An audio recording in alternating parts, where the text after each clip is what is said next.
everybody. Welcome back to Psychedelics Today. Joe Moore here, joined by Hunt Priest, who you all probably or hopefully know already, and then Rabbi Zac Kamenetz. How you both doing? Great, Joe. Thanks for having us. Doing great, Joe. Thanks.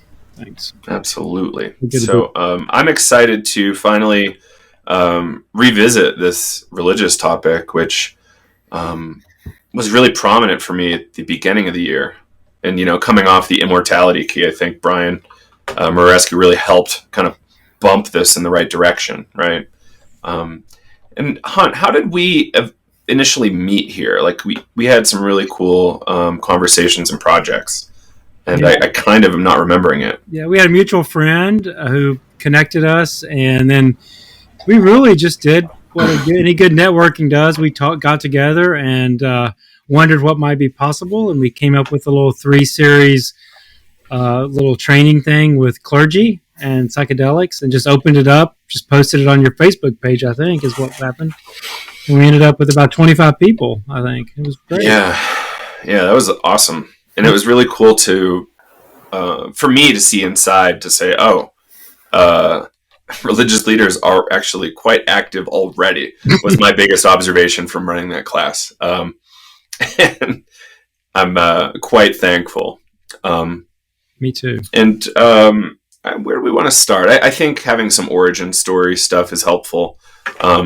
Zac, maybe we can start with you. How did you become kind of aware of this topic and space, especially how it might relate to religion?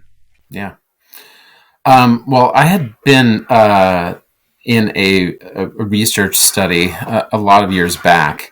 And at that time, I was working in the context of being a rabbi in a community. The reason that I became a rabbi is because I had a powerful endogenous mystical experience, spiritual experience that, I wasn't religious, I was not spiritually oriented as a kid, and it just kind of came out of nowhere, and there was no explanation for it, and then there was no one to talk about. And so I had, over years and years of integrating this experience in my life, becoming a rabbi,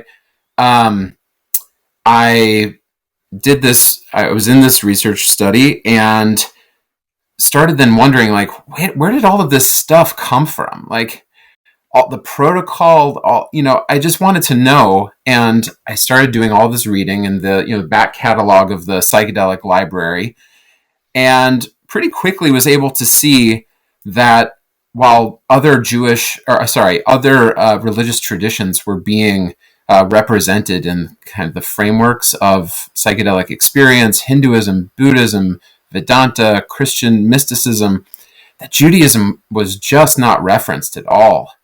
And as someone, as a bearer of tradition, the lover of our traditions, I felt like a profound urge to try to pull out the mystical traditions, the ecstatic traditions that I think the psychedelic community should know about, psychedelic research community should know about, and also became very concerned, whoa, if this is going to actually happen, more people are going to have more access to these materials and these protocols. I need to prepare my community for this. What could actually be happening, and how far we have to go in terms of education, advocacy, destigmatization, but also kind of refurbishing our own traditions to absorb what might happen when more people are doing these modalities. That's a good way to look at it. Yeah. There's so much depth in the Jewish tradition, and seeing maybe extra experiential components to the depth gives me a lot of hope. It's a really, really cool project. So thanks for doing that. And Hunt, how did you get involved? Well, like Zac, I was in a study 5 or 6 years ago now, and I was already serving a parish in Seattle. I'm from the South, but I was living in Seattle, and saw an ad for a study, and just thought, why in the world would I not do this? So I applied for it and was accepted, and had 2 profound experiences on psychedelics, on psilocybin. And both of those involved very religious experiences, very kind of grounded in Christian sacramental theology and experience. I had not done psychedelics before. I'm 57. I went to college in the mid 80s. There were plenty of psychedelics around. I just didn't. For some reason, I'm not sure why, but I'm glad, because then I wouldn't have been eligible for the study that has had such a big impact on me and my work. I'd served parishes for about 15 years at that point, or 12 years at that point. And I knew after the study that it would have a pretty major impact on my work. I wasn't sure. And then about a year ago, so kind of a year into the pandemic or so, or 9 months into the pandemic, I realized that we were in a major spiritual and mental health crisis. I realized that religious communities were in a bit of a crisis, and I felt a strong sense of call to find the intersection between religion, it's particularly for me Christianity, but religion and psychedelics.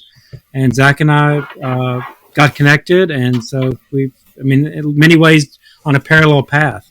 But it was through my participation in a study is how I first got connected. Mm. Yeah, that's interesting. And then how did you two connect? Well, I had started putting myself out there a little bit. Just I started speaking locally in my community. I had gotten hooked up with a journalist who's also in the Jewish community, a psychedelic community, and started learning that there was a whole landscape that I was not aware of that was hidden in plain sight. And then we got introduced by a mutual friend. Once I started putting myself out there, started getting major feedback from the Jewish community. And then suddenly it's just started meeting all of these people. And finally, our mutual friend now, Adriana Kurtzer from the Plant Medicine Law Group, kept sending us, Hunt and I, emails and texts like, Zac, be in touch with Hunt. Zac, be in touch with Hunt. You have to be in touch with Hunt. And I was, in like the middle of pandemic, just had a baby, everything was kind of on fire. And then finally, I got back into my inbox, and we've had amazing conversations. We have, started creating our own intentional communities around this. And, we still have to have coffee, Hunt. We haven't even done that yet. It's hard to do when one's in Seattle.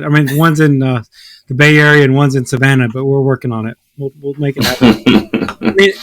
So Zac and I have parallel. We'll talk about this in a minute, but Zac and I have parallel organizations, and I've got the Christian organization. He has the Jewish organization. He was out further ahead. In a lot of ways, I've learned a lot from him. He was out further ahead on this. The Jewish community is in a different relationship with psychedelics than the Christian community. Just a lot more openness. And even though Zac's right about the lack of representation, it's funny that with the lack of representation, Jewish mysticism, etc., in the psychedelic world, the Jewish community has a much longer history in a way with this. Some of the early pioneers were Jewish, and I guess maybe couldn't find a home in their own traditions, and a lot of them went east to Buddhism or something. But a lot of those guys in the '60s had brought up Jewish or were Jewish, culturally Jewish, and it just seems like an easier conversation in the Jewish community. I feel like I'm trying to overcome Christian Puritanism a lot of the time. So, So interesting you say that, Hunt, because I think even though there might be more openness in the Jewish community, as we've talked about, I think there are probably more profound implications for the Christian community, even though there are larger barriers, just, in terms of numbers of people. Right. And so it is a really interesting dynamic. It's like, like fewer and open, but more and more challenged. So I think working together is going to be really important for how we move forward in our work. Yeah, right, exactly. And just all religions are complicated. There's not multidimensional. Yeah. Christianity is multidimensional. Judaism is multidimensional. Christianity runs such a big spectrum of politics and opinions about substances, and there are many Christianities, and I'm in one sliver of them, and trying to pull together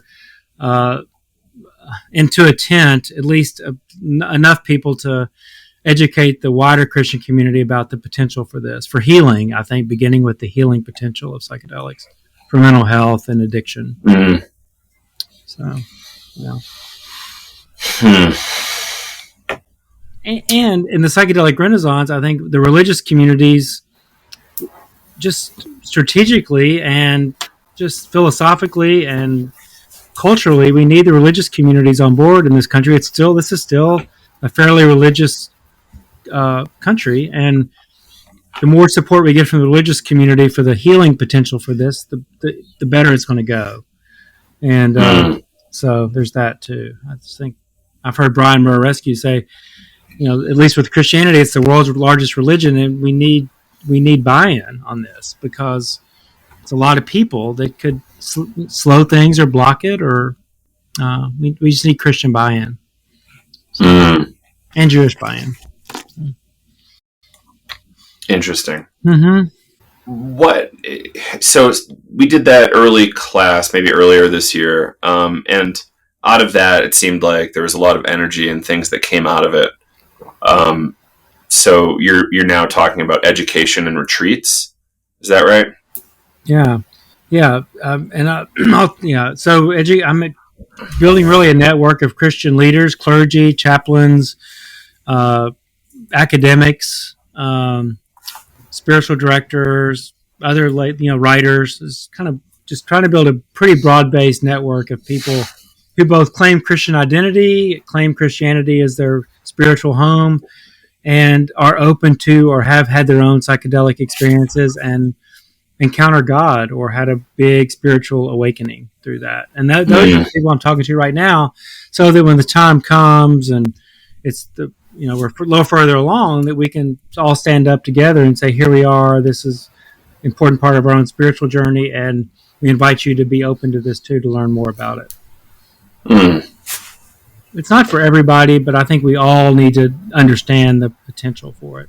Not everyone should do psychedelics or will want to, but there's so much potential. The science has shown us so much potential for healing that all people and religious people should be educated and not let 50 years of bad drug policy dictate how we embrace these healing modalities.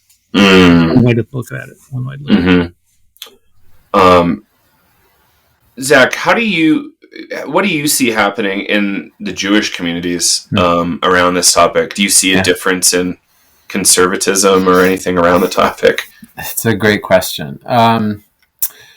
So, like we said, I think there's been a great amount of openness and receptivity to the things that I started talking about publicly. Just like Hans said, Jews in the 60s and 70s at the forefront of the counterculture, in some ways the engines of the counterculture, were using psychedelics, exploring Allen Ginsberg and Richard Alpert as Jews, and then moving to other traditions. But there were other Jews who stayed in the Jewish community and were trying to understand their experiences in the context of Jewish mystical traditions like Kabbalah and Chassidut and the Hasidic tradition, like Reb Zalman Schachter Shalomi and Rabbi Arthur Green. They started writing openly, although Rabbi Green did write under a pseudonym for a bit about this.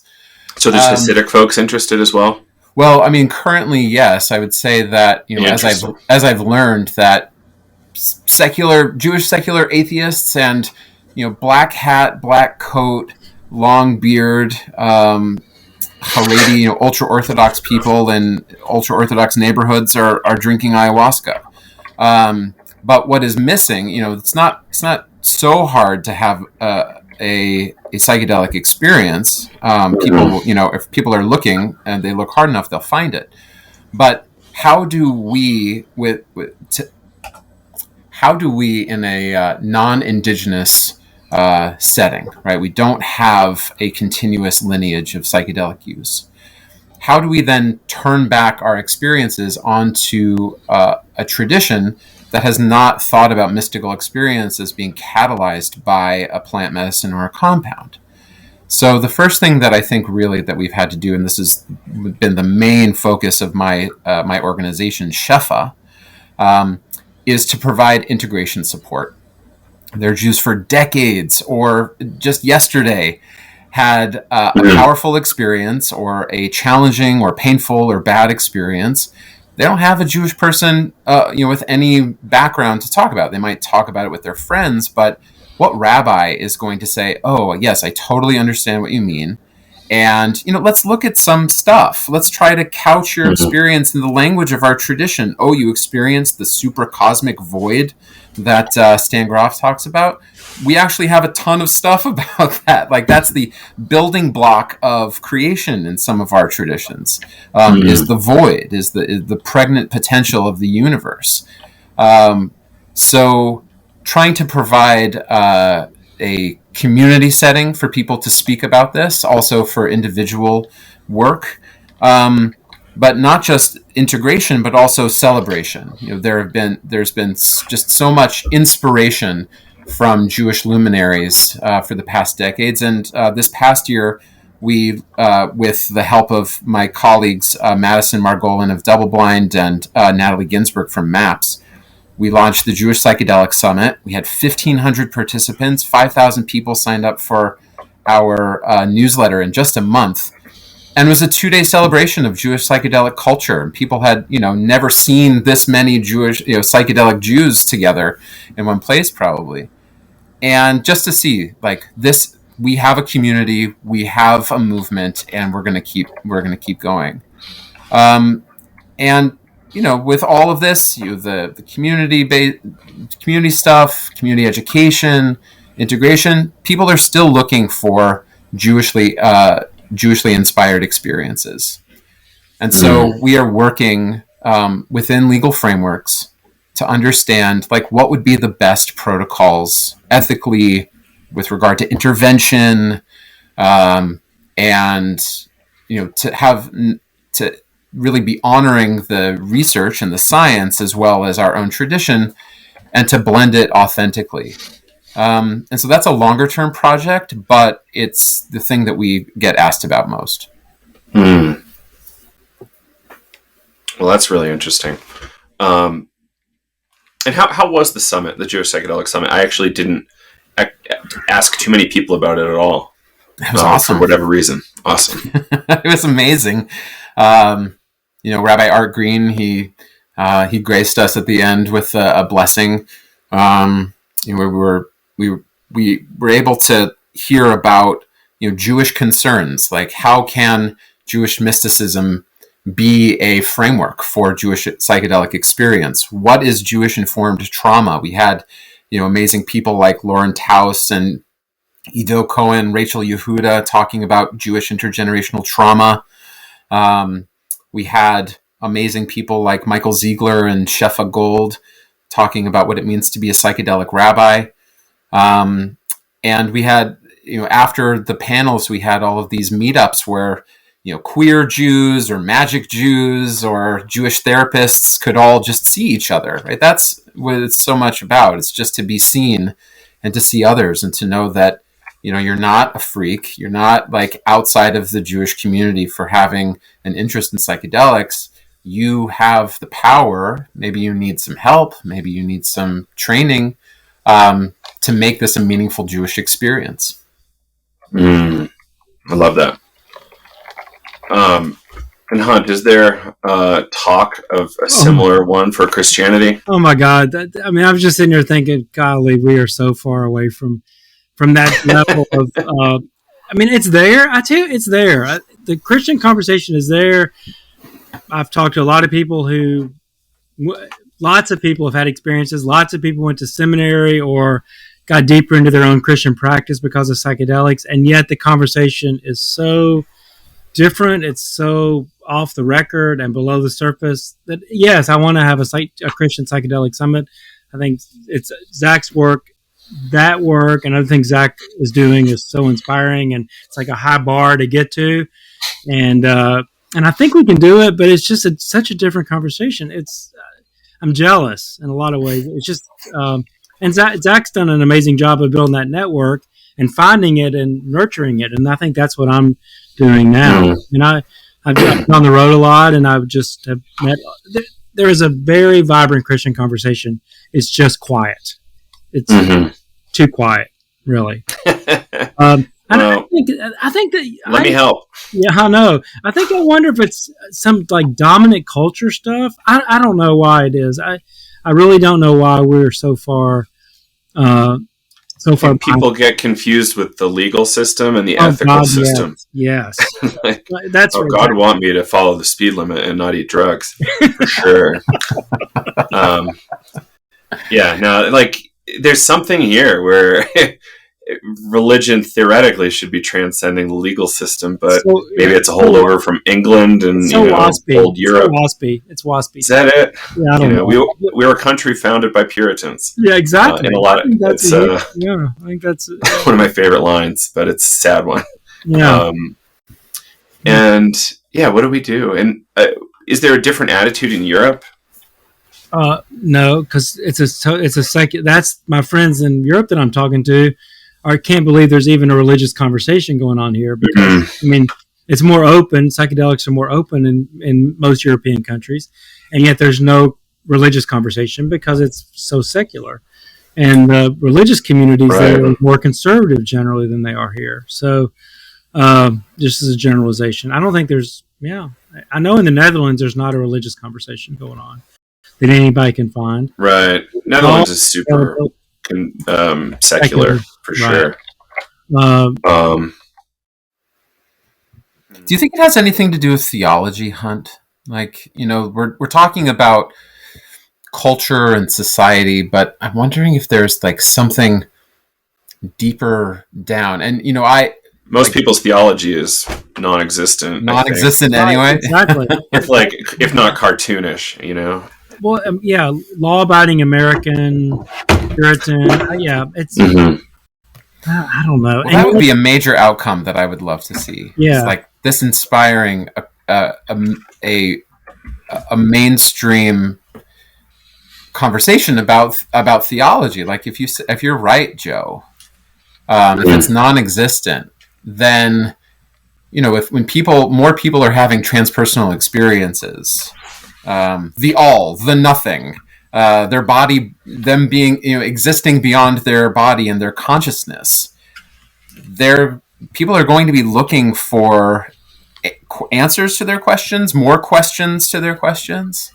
And then these traditions that, sadly, people are walking away from for all sorts of reasons, maybe good reasons even, but that we're going to have to then present meaningful models, responsive models to their quandaries, and that really I feel is the heart of the work. Yeah, and Zach, I think you and I may have talked about this in another context, but probably just as important as the lack of theological frameworks for people is the minimization of mystical experiences. I mean, I think Christianity, and I think Judaism too, has done this, minimized almost to the point of non-existence the value of mystical experiences or non-ordinary states of consciousness.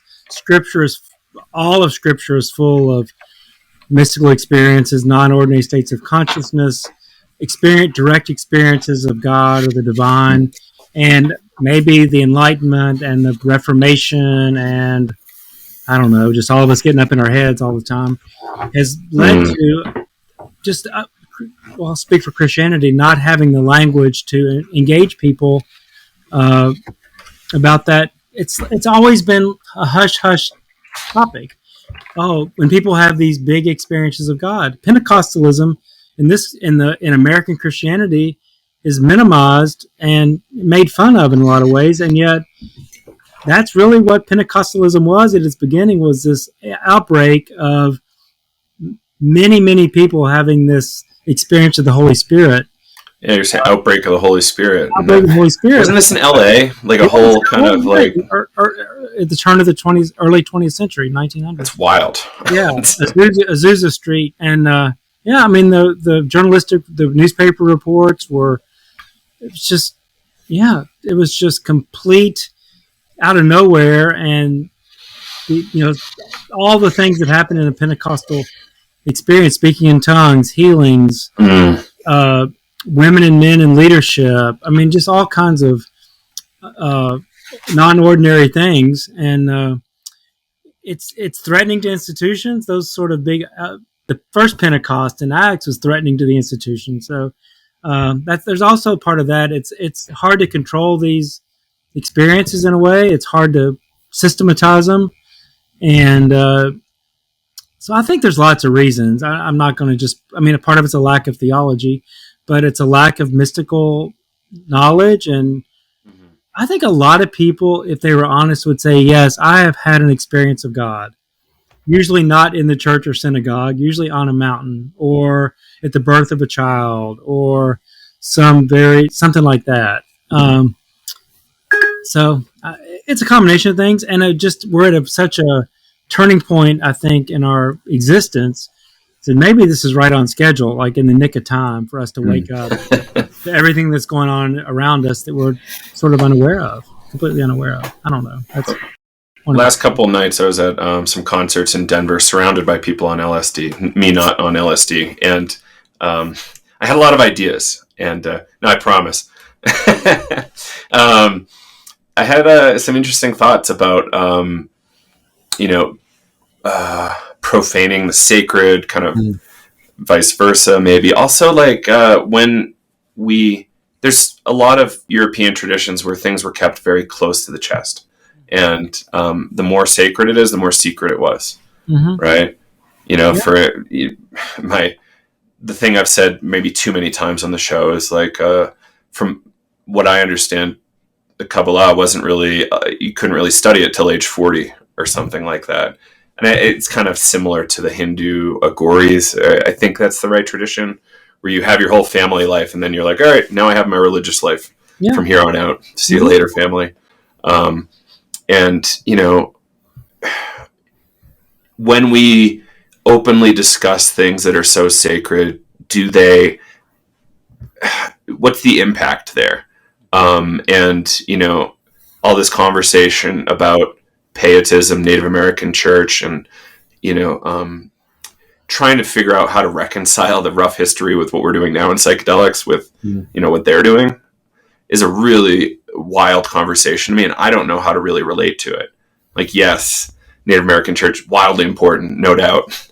They should have probably government subsidies like crazy for Native American church and all the land in the world to grow peyote. But like, I don't know personally what to do with the ideology framework other than, study it and respect it to some degree. And, honestly, for me to stay out, but, other people can do their thing.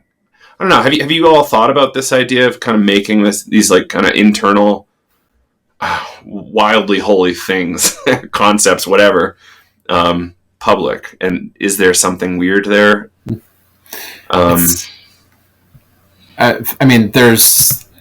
what you're getting at is like a creative tension between different points of view. Certainly, like, there is an impulse for the esoteric, the sod, right? Those secret traditions to remain secret. This isn't for primetime Judaism. This isn't for mainstream Judaism. And yet, we have a lot of examples of Jews of all stripes, at least, pre-modern communities, being mystically informed in many ways. I think, like, over time, as assimilation or acculturation in Western Europe became kind of the norm, is that those esoteric traditions they were being lost, and they were becoming endangered. I think it's an interesting parallel to the Native American church. And so that kind of reinforced the idea that they should be secret, because they were then being pushed away from the everyday and from the every person. But we also have voices that say, like, this is the moment for all of the barriers, all of the walls to be broken down. That mystical knowledge should be made available to all people, because it belongs to all people. And so, these two voices kind of just, how do we reconcile them? Or do we just choose, like, we're in this school and not that school? Do we, try to harmonize between them? I think it's a great inner conversation for these traditions to work with. But then you're always going to be like combating. If you make a choice, there's going to be some other community that then pushes back. So, right, it's like game theory, basically. It's like how much, when we make the choice, we know someone else is going to react or respond. We're going to, be labeled as a heresy, etc., like going back and forth. So just kind of like maybe appreciating the sacred cycle of this. Yeah. And all of this is going on in the wider culture. I mean, and not everyone's going to be interested in the Jewish conversation or the Christian conversation or the Muslim or Hindu conversation. But in our own communities and our own traditions, we do have, as Zach's as sort of acknowledged, and I think we need to come back to this, is we do, in these religious traditions, do have a lot of, we have stories, we have experiences, we have sacraments, we have rituals around figuring out mystical experiences, remembering mystical teachings, and we can be a container for these experiences. And for the people that are so inclined and interested, I hope we can figure out a way to engage it in ways that can help people make sense of it. And there is a certain maturity level, I think, that is required to really engage. This is serious business. I mean, it's serious business to open yourself up to a mystical, non-ordinary state of consciousness. It's not to be taken lightly. And yes, people are going to go to concerts. People are going to do it on the weekends. That's just what's going to happen. But there's a deepening that can happen when you bring it into conversation with the wisdom traditions of these religions, mystical traditions of these religions. And I mean, people are going to have these experiences, and I hope we can meet them where they are. I hope we can. I think that's the best reframe here. Is this is inevitable, right? Like, there's no way people are going to stop consuming psychedelics or even slow down. I think it's in fact going to accelerate over the next number of years, and having various containers for people to land in is really helpful.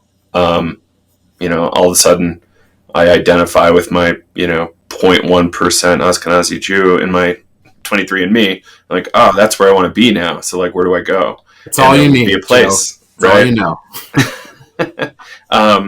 And then I wish I remembered the number offhand, but it was so small. But I was happy to see it in there. I'll take it. Me too. Oh, guys, come on. So,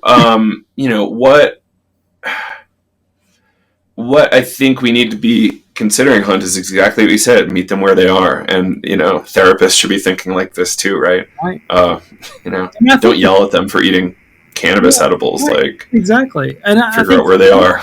A lot of people are going to need a very direct psychological experience because they're in such a state of, depression or anxiety or PTSD that's out of our realm and our wheelhouse. But there are lots of other people that need it so they don't end up, so we can prevent, so they can stay whole and healthy.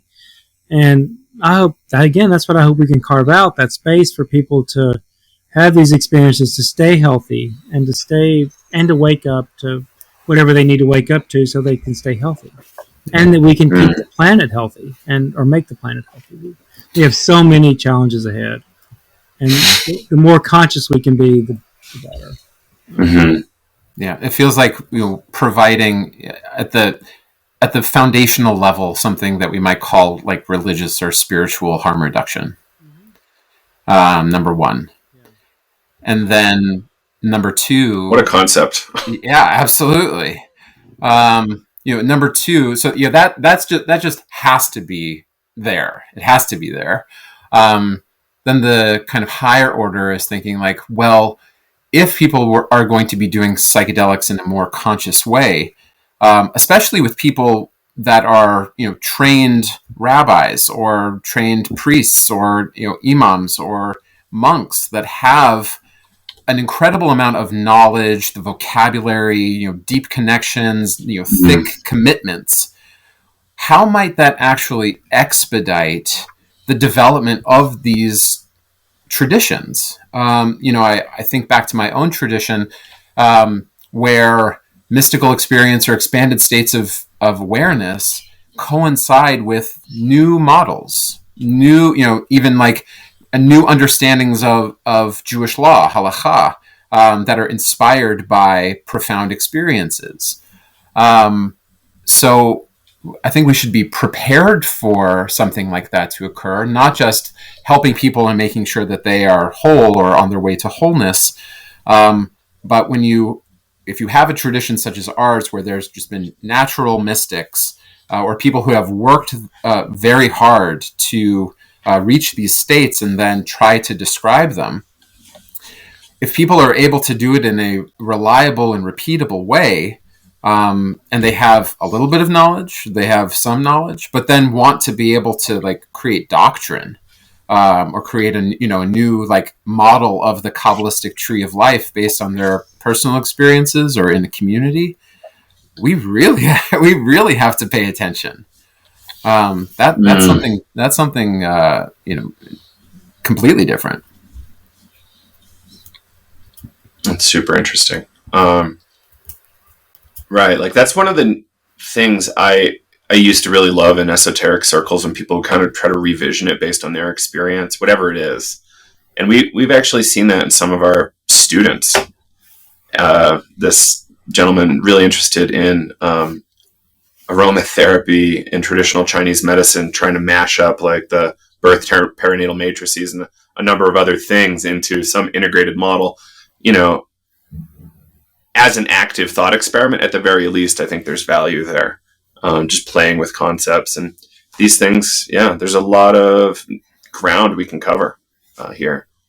Reinterpretation of scripture, or like depth interpretation of scripture, like, or the actual experience of scripture. That would be interesting. Getting the experience of God, or the experience of God. Which, right? How about that? How about that? It's a big one. Yeah. Which is what people report. Not everyone, but that's it's a substantial portion of the thing, right? Yeah. And especially, sorry, I was just going to say also, like, people reporting, at least in the Jewish community, Hunt, maybe this, I don't know if you've gotten this yet, but people who study esoteric literature, they study Jewish mysticism, and it is abstract. It's like algebra, it's like a list of terms. It's all of these like hypertext connections, but then they have a powerful experience and they're like, absolutely, I totally understand what this means now. I get that. That's a kind of literacy, right? That's a kind of spiritual literacy that I think is, again, just like a profound cultural, explosive moment. So, what are we going to do? I keep asking that. Like, what are we going to do about that? Yeah, for the last many thousands of, or at least hundreds of years, this stuff has been really niched out into kind of like spiritual elite, right? Who can spend all this time doing the meditation, the exercises, whatever, to have these states hopefully maybe happen. And these are like, not people living in the modern world. So they can be in a monastery and do this stuff or whatever it is. And now that is somewhat democratized, it's quite interesting, a very new dynamic. And so not everybody's like a Huxley. It's like you got to deal with everybody from middle school education and up, and you're going to have a lot of variability. But even the people with that dropped out really early are having some of the most profound and beautiful experiences possible. Groff talked about somebody who just worked the docks in Baltimore his whole life, minimal vocabulary, but his revelations about nature and his place in the world were wildly poetic for, somebody at that education and, knowledge set. So, these things flower in many different places. I'm sure you all have seen that in some of your I don't really know what to call it in the Jewish world. I call it congregation. Congregation. Is that a fair term in the Jewish world? Congregation. That's good. Congregations, communities. Yeah. Cool. It's really interesting. What does this mean? And how is this going to play out? We have no idea, but we need to be good stewards. And I'm glad you two are kind of trying to think about what might come up and where we need to go. Yeah. This idea that some people have the vocation or the luxury of spending their lives in deep prayer and meditation and reading scripture and living in a hermitage. That sort of like the really religious people, and then there's the rest of us. And I had an experience. It wasn't a lifetime of meditation, but I went to a Vipassana retreat about 7 years ago, about a year before I had my first psilocybin experience. And 6 days into that, I had 6 days of Vipassana meditation, which is slow and tedious in a way and difficult. Vipassana is no joke. And it was no joke. This was right after I thought about getting up, screaming, and running out, but I didn't do that. But right after that, I had a very embodied electrical current in my leg, and it was like, oh my God, that's why I'm here, is what I thought. And then about a year later, I'd kind of forgotten about it, and about an hour into the first experience I had that exact same feeling. And I remembered it immediately, and that's when I gave myself over to the full experience.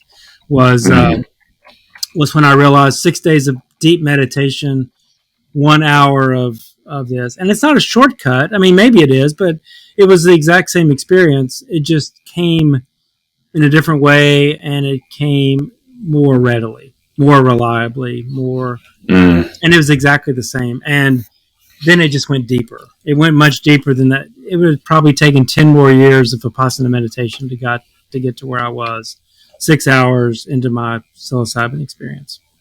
So that, and people will say, well, that's a spiritual shortcut. And I mean, at least in Christianity, we don't say none of this comes because we work hard for it. It comes as a grace and a gift, and take it.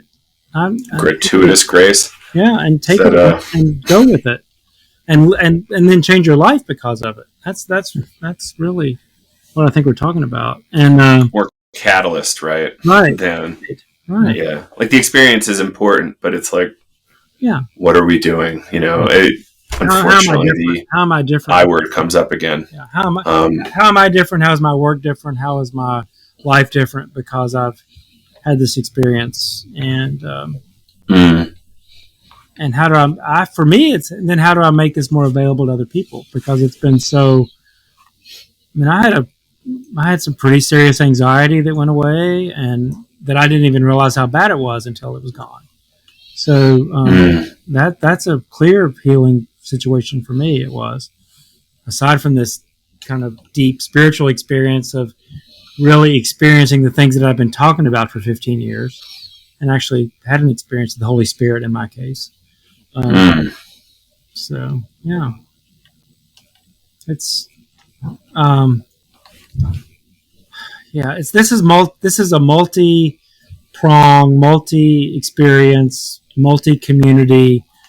It's not going to just be the psychological community. It's not just going to be the hospice end of life community. It's not just going to be the party community. It's not going to just be the religious community. It's going to be all of us, I hope, moving forward together for the for the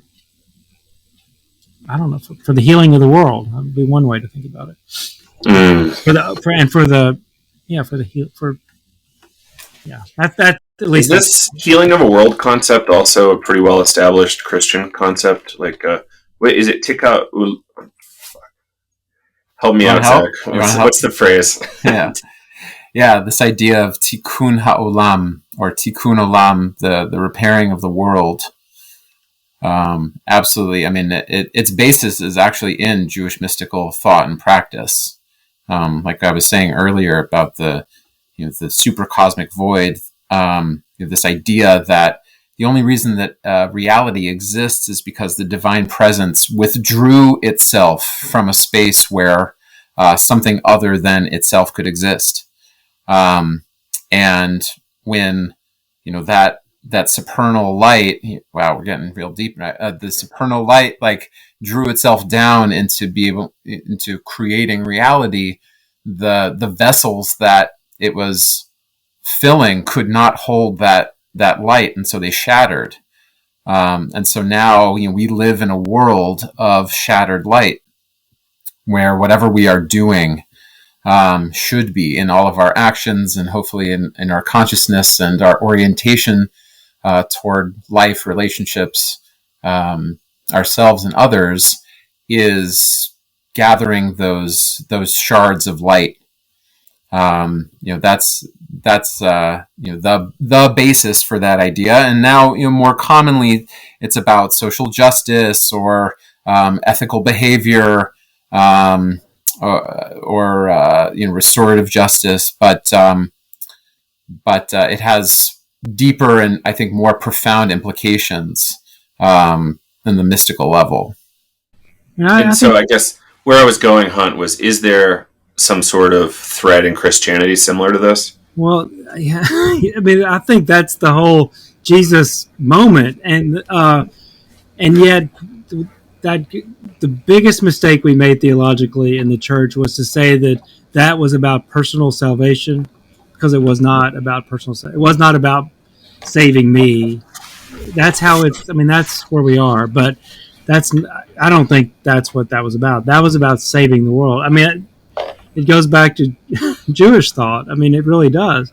And that moment was for the salvation of the world. The death and resurrection was for the sake of the world, not for my pitiful little sins. It's just a total misunderstanding that I don't know how we dig out of in Christianity, but and that's a totally different conversation than this. But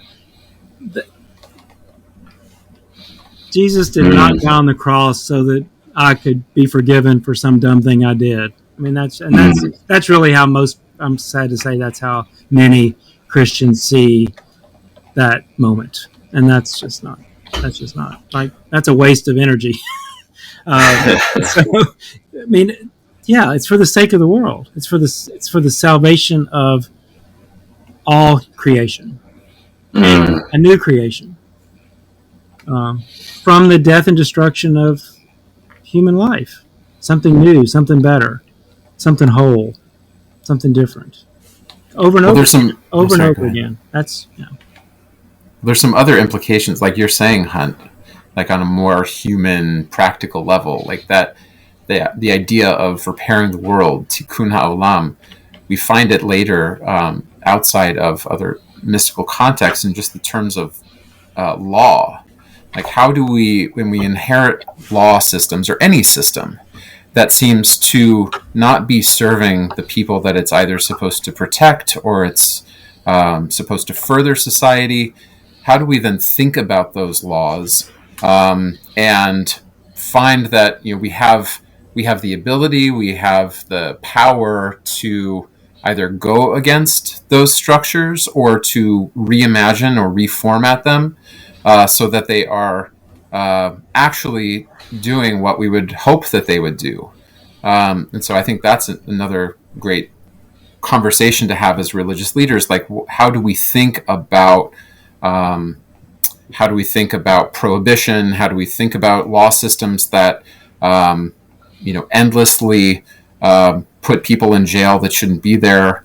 How do we think about the resources of communities and governments that are continuing to preserve these kinds of systems that are unjust and do not value human life as the top priority of religious outlook? And so I think maybe like religious leaders then too, it's not just about like personal experience, psychedelic cosmology. It's like, how are we then using these insights? How are we thinking about the power that we have, the privilege that we have, to help the liberation of people who have been affected by something like the drug war? Right. Yeah. Beauty. Right. Yeah, and then how do we get people geared up to solve this drug war problem? Because we're in a really weird ethical bind. Our tax dollars are going to imprison these people, including some of our friends, but mostly allies in the BIPOC world. And, how do we even exist knowing that our tax dollars are going to that? And, this is a new religious problem of, reframing the world, I guess, for people. Say, hey, maybe we shouldn't be incarcerating people for crack or whatever else. And, once we stop harming people, then we can really start healing people. Mm-hmm. Like we're 40 billion at least tax dollars harming annually.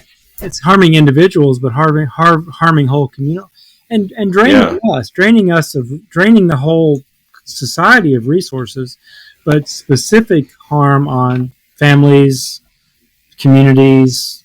I mean, it's individuals. It's up and down the chain. Mm. And yet, I was in a study. I mean, what I received in this study would get me.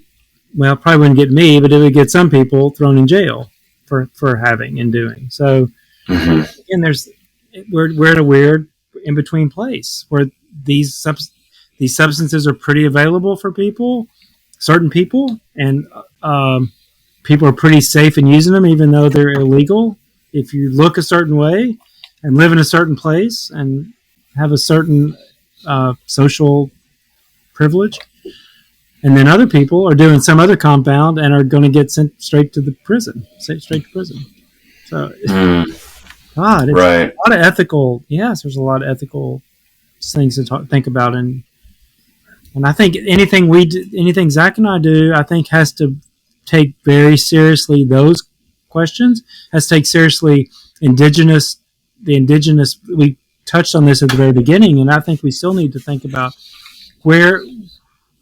if we end up having rituals and how do we not appropriate them inappropriately? How do we craft our own? How do we use our own traditions to intersect here so that we're not seen as shamans? I mean, that's just so. It's a new frontier. There's a lot to figure out, and I think we need to be very thoughtful and cautious and intentional. And Zac and I think we're trying to be. I mean, I think that's trying to move slowly. So I've heard rumor of folks trying to integrate something like cubensis mushrooms into something like a mass. I haven't yet heard of anything in a Jewish context yet, but I imagine it's not too hard to translate. Hunt, have you heard of, or can you share like what you might have heard about people doing this in kind of a ceremonial capacity and how that looks? Yeah. And then Zac will jump to you after that. I have heard of people doing it in a mass. The other way to think about it, I think, at least in Christianity and more liturgical Christianity, Catholic, Episcopalian, Lutheran, would be in the context of a healing liturgy, where there's prayers and anointing and laying on of hands, and some psilocybin or mushrooms or something as part of that. That's one way. That's one way to think about it. Without, I think, you get too close to these central Christian liturgies like the Eucharist, then you make people very uncomfortable and maybe threatening, and maybe it's inappropriate. I don't know. I think we need to talk about it, but just kind of doing that, I'm not sure we're ready for that. I don't think we are, but there are other ways to do this, at least in a Christian. I mean, that's what I'll speak to in a Christian context, and I think as part of healing would be one way to do it. I think with prayer, and intentions, prayer intentions, and I mean that was my experience, was healing. That was my own personal experience. So that's why that's a little more on top of mind for me. But right, thinking things like blessing the mushrooms and trying to make it look Christian, right, in your particular traditions, right? Right, and in that way, see what happens and develop it. Right, and we have traditions of praying for the creation and blessing. I mean, we bless animals, we bless ships. I mean, we bless houses in the Episcopal Church. We bless anything. So that's not a stretch to bless the mushrooms. So as part of a ritual, it's just not a stretch at all. But then how do we use them? And this is all new territory. I'm not going to make those decisions, but I think we need to have a conversation about it in our own communities about what that looks like. Or we're just going to let this pass. It's going to be one more thing that comes into the culture, and we let pass, and people have these big religious experiences. And where's the church? Where's the synagogue? Where are the rabbis and the priests? Well, I don't know. So we're just going to move on. And I think Zach and I are trying to say, hey, we have a stake in this too. And there's other people. It's not just falling on Zach and me. There's a lot of other people. But And Zach, how does it look to you in the Jewish communities? Yeah. Well, I think different from some Christian contexts, because Judaism is a decentralized religion in terms of power and authority. Like, yes, there are rabbis that have. I think that's one of the coolest parts, by the way. Yeah, more training, more knowledge, can answer questions with a little bit more authority. Even though everyone is at bottom, everyone's their own authority these days. So I think there's a profound amount of experimentation that just Jewish people are doing and have done. And that's everywhere from having Friday night dinner and coming together and having some mushrooms beforehand, and then continuing on, and it just being like a cool Shabbat party. But there's also I've heard of like an entire Passover Seder, where people are thinking about just as we have like 4 cups of wine. People are thinking about how they punctuate their ritual dinner with sacred substances, and I think it's interesting to figure out the ways in which you integrate these plants and fungi and substances, compounds into Jewish ritual. But I think there's also then the opportunity to think about okay, what's the role of preparation here? Like, how much content, if I steep myself in Jewish wisdom, is a Jewish experience going to emerge, right? I hear that all the time. I've been involved in this for however many years. I've never had a Jewish experience. So the idea of set and setting then becomes a really interesting one. It's like, well, what is a Jewish mindset? And are we actually interested in trying to fill people with content in order that they have an experience come out? The Jewish setting, would people, want like a shofar, like a ram's horn blowing at, thinking about like chaotic sound, like people actually want that kind of experience? Or even with music, people are all the time are asking me about playlists. And I think like looking at scientific research and seeing like, well, what's the outcome that you're looking for? We don't want necessarily to fill people with like Hebrew music or words or ideas. We want the medicine and the inner healing intelligence to do that work. And then really, what is the role of clergy there? Just to witness, just to support. What are we doing, and whose experience is being had? I think is a really important question. The first time I heard the ram's horn, by the way, was after my first and only ayahuasca experience. Walk outside, and these gentlemen were very excited and going nuts with the ram's horn. I was psyched. It was super cool in that state. But yeah, it's a really interesting concept. I like that idea of, it seems like you're going more towards community and like being together, which is an interesting way to look at it, because when I think about it, it's not exactly that much of a group experience from my frame, but that's kind of part of this whole culture the cultural illusion of, selfhood. What are we? Are we an island, or are we like the sum total of all of our connections or something? I could see small. I think about. I can't imagine 200 people in a church or a synagogue. That's just crazy. But I can imagine small group. I really think this is retreat work. I think that's one way I see this is people taking retreats and have 5 days with a group of people that they come to know and respect and trust, and then midway through have a shared experience with psilocybin or some other psychedelic, and then spend a couple days reflecting on it, figuring out how it's going to, now that they come down off the mountain, and then how do we integrate this into our life? How are we Christian now, or how are we Jewish now? How do we live as humans now that we've had this experience? I do think there's value in the shared experience, but not too many people and not some mass experience, because that just seems chaotic and scary. That's just one of the ways I think about this as small group work. I think that's one thing, that gather around a Shabbat dinner, and that's part of it, or a Passover meal. I don't know. I think that's a much better way to think about this for spiritual and religious communities. We need to take dose, route of administration, context all into account, right? Mm-hmm. You're not eating 9 grams of mushrooms and then going to dinner. No.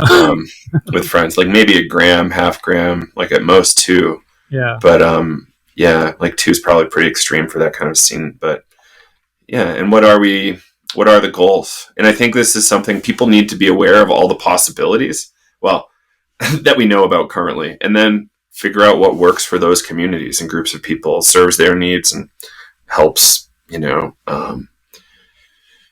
weave them back into the fabric of culture, maybe. And people need to feel safe. And I think to have the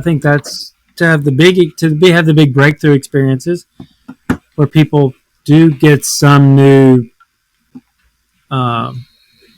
sense of themselves, or sense of the universe, you got to feel safe. I think. I think that's right. I don't know exactly, but I think the more people can feel safe, and the better. That's sort of the setting. If you feel like you're in a safe setting, you're going to give yourself over to the experience, and maybe have a bigger breakthrough if you're some issue that you're working on or thinking about. Right. People who are part of these long-standing traditions, you go into and it's part of their lives. They've been practicing for decades in many cases. Then you go to some lab in New York City or Baltimore and eat a whole bunch of whatever it is they're serving up as part of the study. But there's all sorts of strange accoutrements around, like statues of Buddha, strange music, religious symbols and icons from all these other traditions that aren't from yours. And that's going to be a little unnerving for some folks. That stuff's in my blood at this point, so it's whatever for me. But it's like, are we being culturally aware when people come in? Yeah. Yeah. I think that go ahead, Zach. No, Tom, why don't you start over? Go ahead. I think there's probably. I do know that that's part of the discussion in the research community of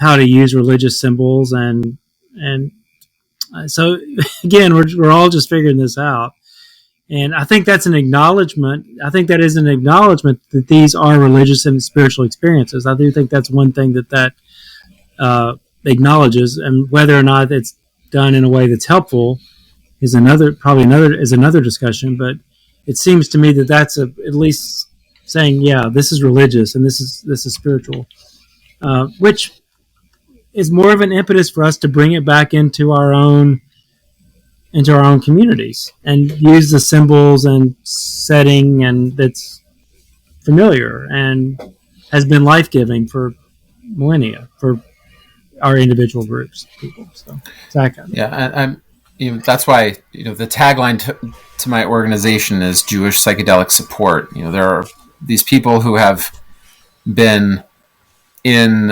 indigenous contexts and group contexts, or working with guides, therapists, shamans, and they don't necessarily know what they're walking into, and they don't know that they're walking into someone else's trip, basically, someone else's framework. Yeah. And so, here's a feather, here's an altar, here's a chant. And I think, people are, because a lot of people go into these experiences without a lot of awareness of what they're actually about to do. But certainly when they come out of them, we get a lot of calls that people say I just feel like, my Judaism was not honored. I didn't bring it into the space, but it came up and it was difficult because I was having to encounter all of these symbols and archetypes that I just didn't feel comfortable with. Now what do I do? So, it goes both ways, not only to help support Jewish people who have had these experiences, but also to turn toward the psychedelic community, therapists, guides, etc., and say, here's what you need to know about your Jewish patients, or the journeyers. Here's how you can help them as they are. Here's how you can honor their experience, past life experience, trauma because of religion, or trauma because of their religion of origin. And here's how you can help them, versus having the experience be a traumatizing one. That seems to be going against what the goal of this hopefully is.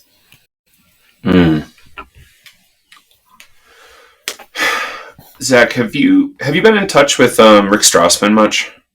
I have, yeah, a little bit.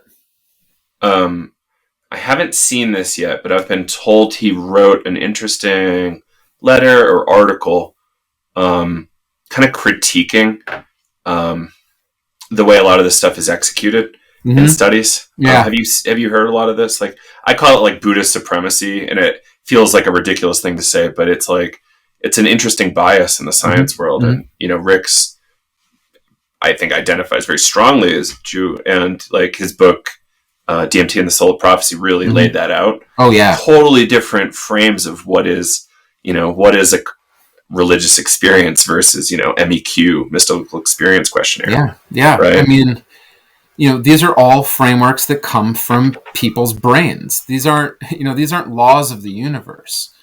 And so what you have, I think, influenced from perennial philosophy that is couched in Eastern terminology, that's trying to escape Christianity, and yet, the people that created these models, they were secular Christian, but couldn't acknowledge it or be aware of it, that they were still bringing their baggage, and then setting them up as therapeutic containers with all of those assumptions, and with all of the there's an intersectional feeling to me. It's you can't stop being who you are, and then you're creating something that someone else is entering into. It's your system.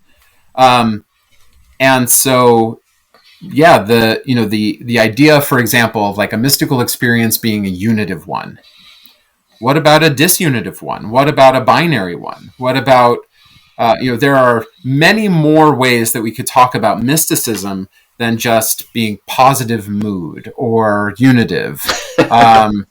And, there are probably 1,000 books behind me that probably have 1,000 ideas about what it means to have an expanded state of consciousness.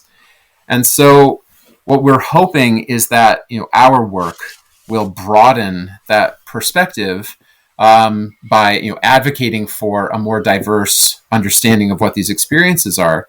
And I think that Rick was kind of right on to critique that, because it then creates those expectations in people and then is self-reinforcing. But what happens is that when people don't meet those expectations, that then there's major disappointment. They did something wrong. I think that even shows up in the research. I think I heard you say something Rachel Yehuda actually just said something about that. If they don't have the experience that the researcher is hoping for them, there's this profound sense of loss, or having done something that they weren't supposed to.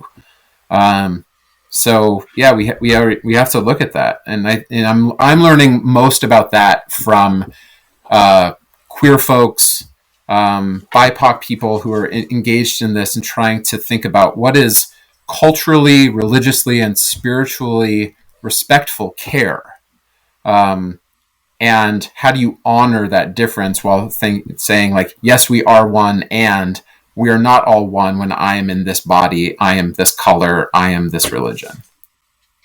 In a political reality. And it seems like even one of the things that I think religious people know is that we can't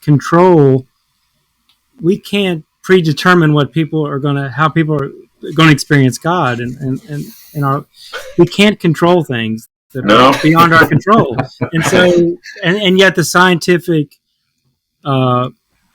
enterprise is to predict results and then prove them. And and yet it's getting us here. And I think what can happen is we start having a religious and spiritual conversation with the science and with the scientists, and then we can evolve. Then the conversation can move a little bit higher up. It can move out of not just a totally rational conversation, but encompassing a lot of things that we don't really understand, and where religion actually has some stake in and some experience of and some way to talk about things we can't control or understand, because there's still a lot we can't control or understand.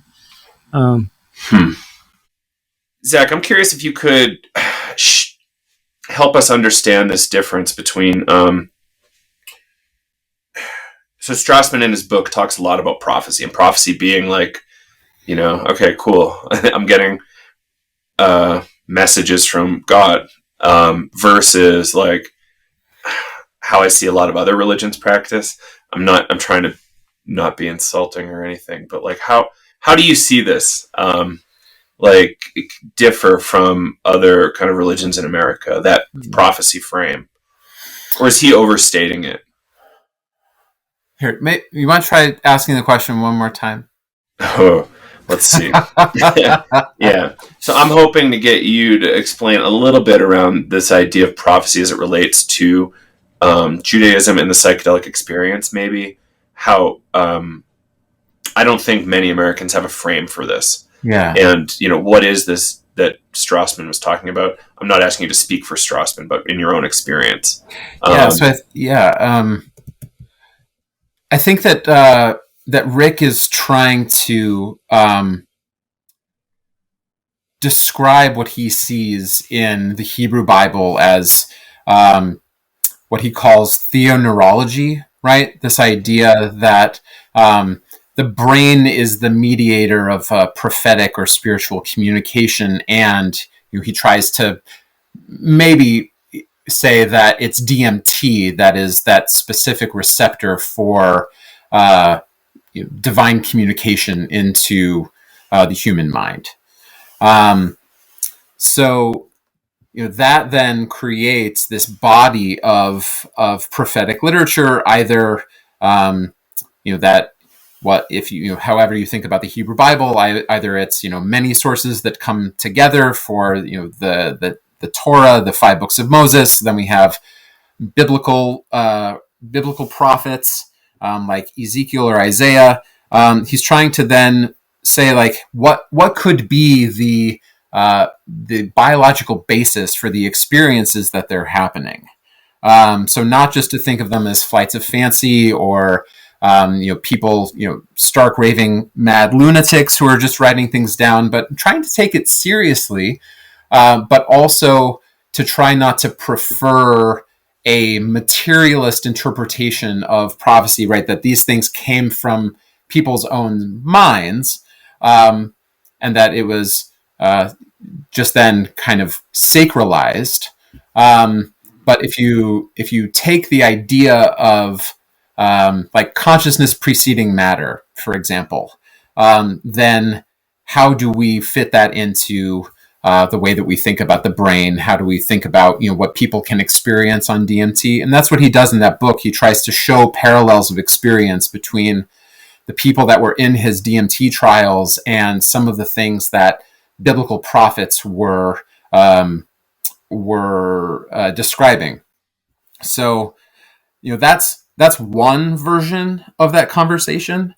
But then we see, at least in like rabbinic literature and in further Jewish writing, that this idea of prophecy, at some point the rabbis say the age of prophecy is closed. Like, we don't have access to that kind of divine mind. And there are amazing stories in the Babylonian Talmud about, rabbis trying to claim authority for their ideas or for the way that they're interpreting the law based on supernatural occurrences. And the majoritarian rabbis say, like, sorry, we don't accept proof from heaven anymore. It's like the majority rules. You can't just like one person say, I had this vision from God, we got to change the whole thing.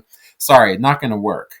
But then later on in Jewish mystical tradition, there is an incredible amount of what we call prophetic Kabbalah. This idea that through study or meditation or through stress postures or the repetition of Hebrew letters and syllables and vowels, or even exaggerated breathing, that people are then able to attain these higher states of consciousness. But the real question is, like, okay, well, what is the nature of those prophecies, like those visions? Like, are they authoritative? Do they change things? And it mostly then falls onto the level of individual attainment of something, and not like national implications, not communal implications, but for me in my life. And I think that that's a really interesting in thinking about psychedelic experience, especially when it comes to people having, visions of grandeur or, psychedelic messiahship.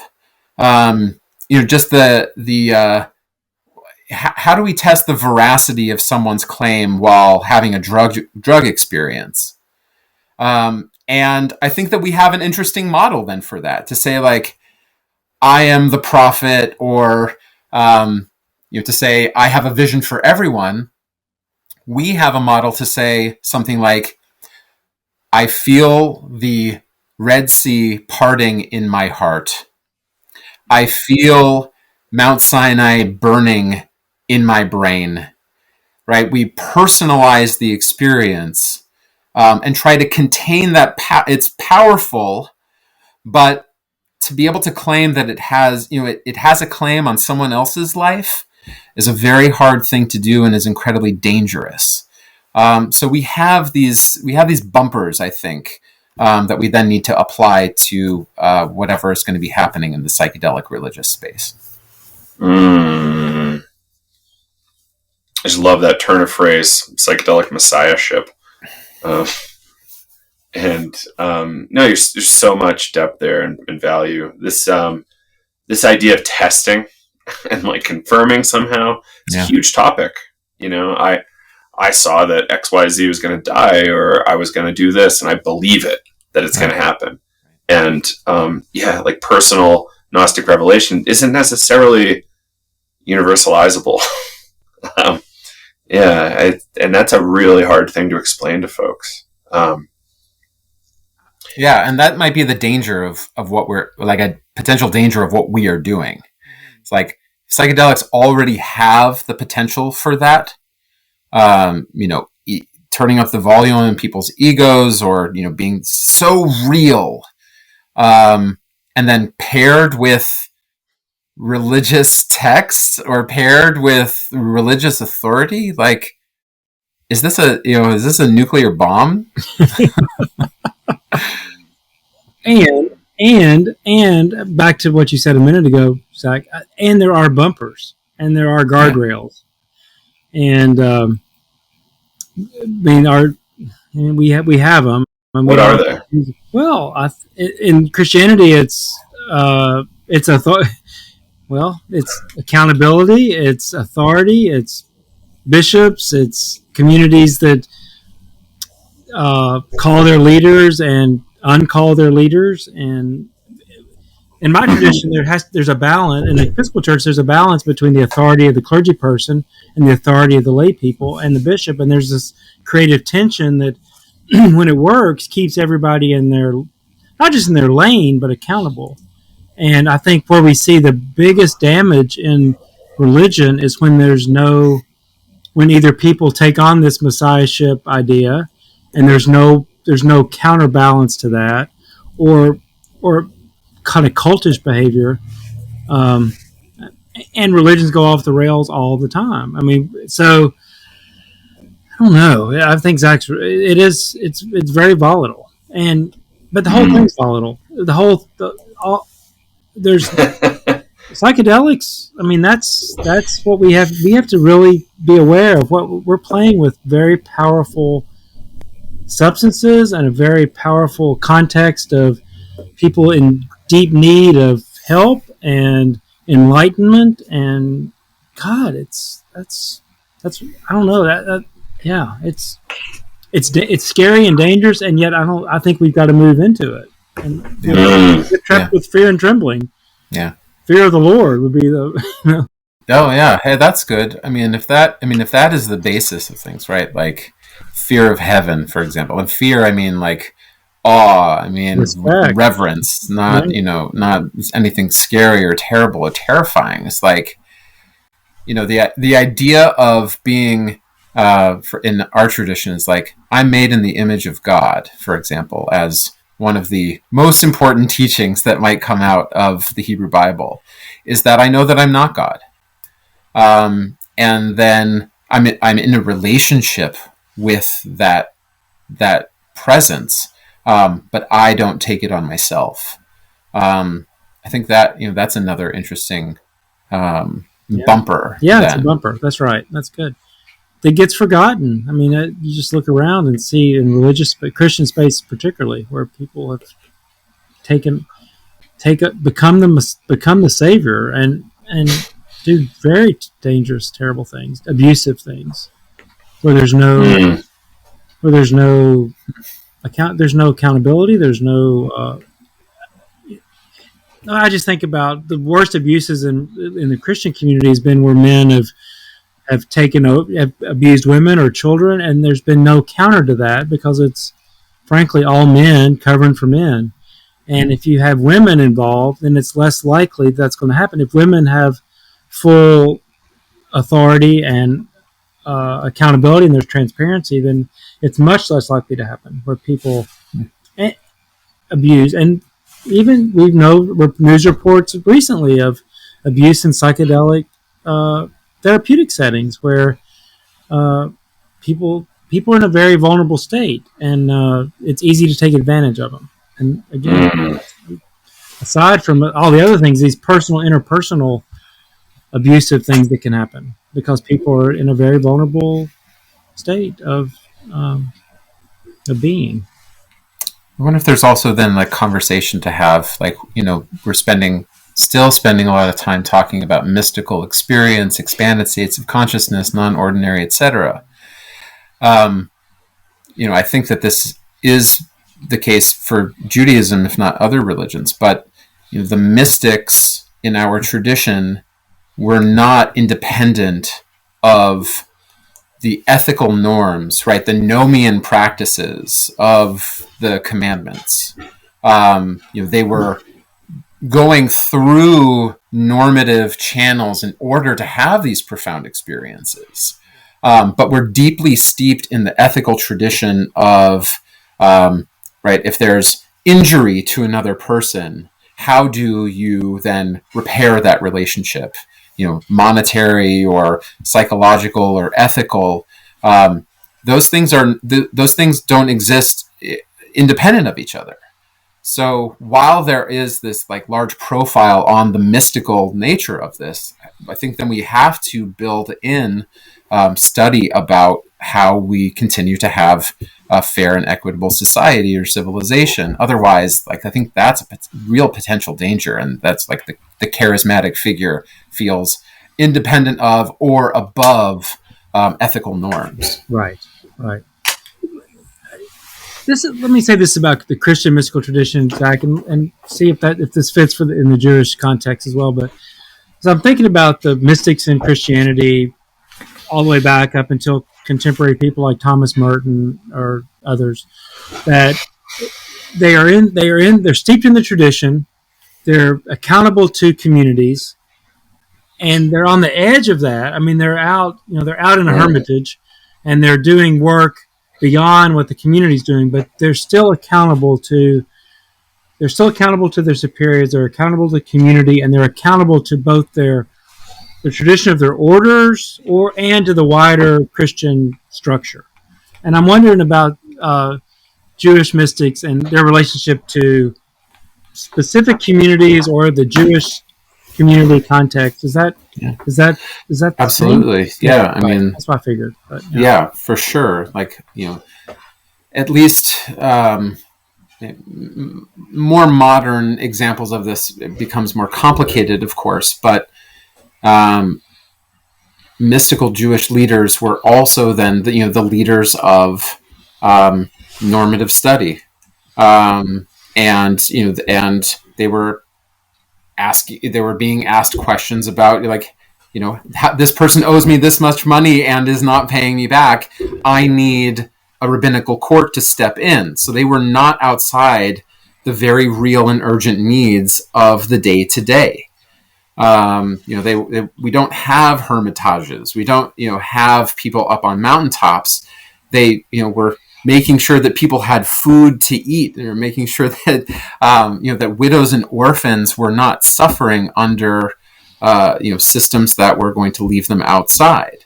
So, that I think is something that is really, really relevant for these conversations, and then needed as a model to work through. Right. Well, that's really interesting. I don't think I knew that. It's all new. I mean, again, all these strands are there. We have the material, we have the tradition, we have the knowledge, and how do we bring it to bear on this moment and time for this particular psychedelic renaissance? I mean, it's happening, and I don't know. That's interesting. Yeah, what is the path here? I think it's slow. As slow as we can make, slow and fast at the same time. Because we have to get ahead of this coming wave. Yeah. It's kind of think of Walking Dead. Like, we're going to have a lot of people coming in. Yeah. And are we going to have enough capacity? Yeah. There's an urgency, and there's a requirement to get it right or as close as we can, and there's an urgency to get on with it. Yeah. Good point. Zach, I've talked to Hunt a little bit about this, but this idea of spiritual emergence and emergency, and, all of these retreats everywhere, the studies, and I'm not going to say people coming out of the studies are necessarily in better shape than from retreats, but at least there's some therapy there. But there's going to be this increasing number of people having spiritual emergency. And I don't know that we have a place for these folks outside of psychiatric hospitals. And I'm thinking Groff's whole spiritual emergent thing is going to be wildly important in the next handful of years. Yeah. But I haven't really seen too many folks looking at this. Have you all spent any time recently thinking about this? Zach, we can start with you. I mean, I've thought about it personally. The idea that I think I've heard you talk about is having, retreat centers, or I forget people listen to the show, by the way. Yes. People having places to go and work through them. I do think that is absolutely necessary. In our tradition, what I'm nervous about is because the anti-mystical, rational tradition, we see, like, starting with Moses Maimonides basically in the 12th century, and then kind of dominating most of I read him in my undergrad, by the way. Oh yeah, I mean, he's the great eagle, but that way of thinking about the divine, or the nature of law, or the fabric of reality and consciousness, I think what happens then, if someone has that orientation, doesn't even know that it's an orientation, it's just like how things are, has a spiritual emergency, and thinks that they're just going crazy because they couldn't have even entertained that this is naturally occurring. It is their human birthright. It is the depth of the level of their soul, or many levels of their soul. What do we do with them? Thank goodness, Jewish tradition for thousands of years already has places for people to go for this.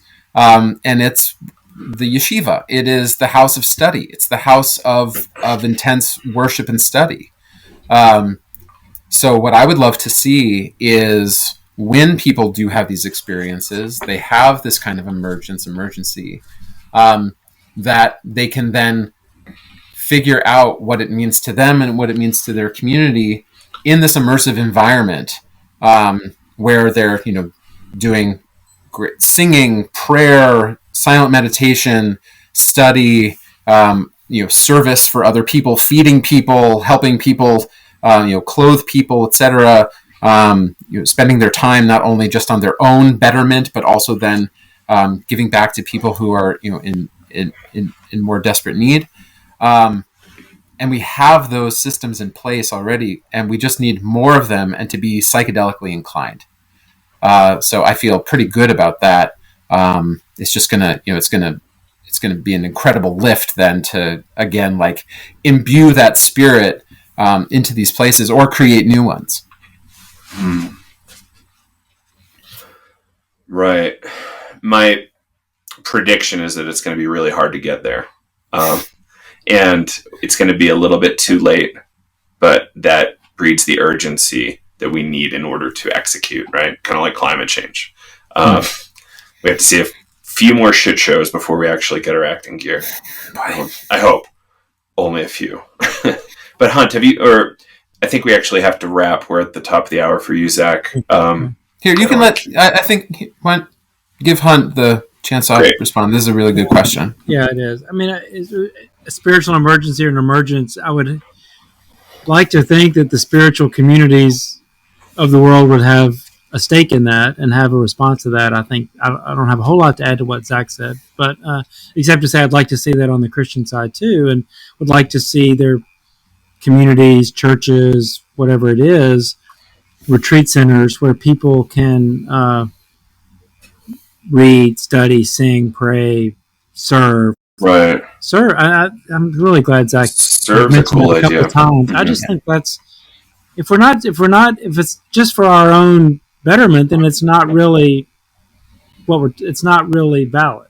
It's got to be for the betterment of all, including ourselves, and just to enter into a place where you're learning and singing and praying and serving would be what I would hope any of our communities are. And sadly they're not, but I think that's the ideal.